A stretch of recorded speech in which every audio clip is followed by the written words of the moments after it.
আসসালামু আলাইকুম বিসমিল্লাহির রহমানির রহিম আল্লাহুম্মা সাল্লি আলা সাইয়্যিদিনা মুহাম্মাদিন আবদিকা ওয়া রাসূলিকা ওয়া আলাল মুমিনিনা ওয়াল মুমিনাত ওয়া আলাল মুসলিমিনা ওয়াল মুসলিমাত আলহামদুলিল্লাহ বিসমিল্লাহির রহমানির রহিম।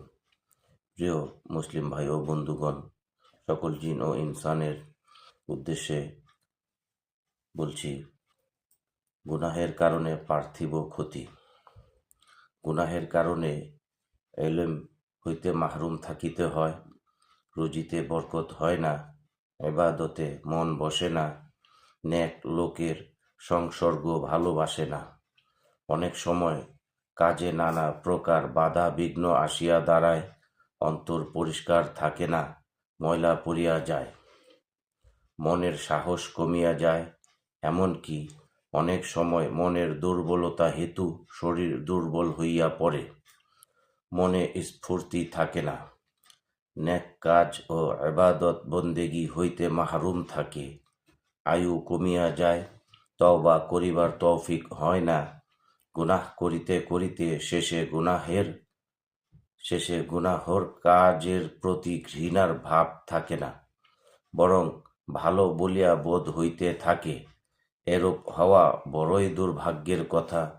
আল্লাহ তাআলার নিকট অপমানিত ও লাঞ্ছিত হইতে হয়। একজনের গুনাহর দরুন অন্যান্য লোক, এমনকি অন্যান্য জীব জন্তুরও দুঃখ কষ্ট ভোগ করিতে হয়। পরে তাহাদের বদদোয়া ও লানত অভিশাপে পড়িতে হয়। জ্ঞান বুদ্ধি ক্রমশ লোপ পাইতে থাকে। রাসূলুল্লাহ সাল্লাল্লাহু আলাইহি ওয়াসাল্লামের তরফ হইতে তাহার প্রতি লানত হইতে থাকে। ফেরেশতাগণের দোয়া হইতে বঞ্চিত হইয়া যায়।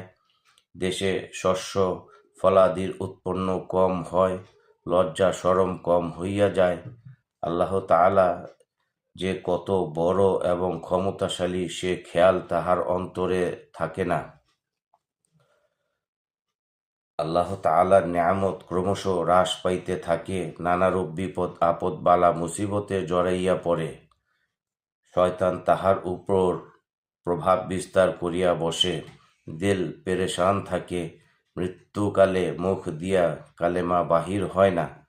খোদার রহমত হইতে নিরাশ হইয়া যায়। পরিশেষে বিনা তওবায় মারা যায়। আল্লাহ পাক আমাদেরকে গুনাহ হইতে বাঁচার তৌফিক দান করুক, আমিন। আসসালামু আলাইকুম।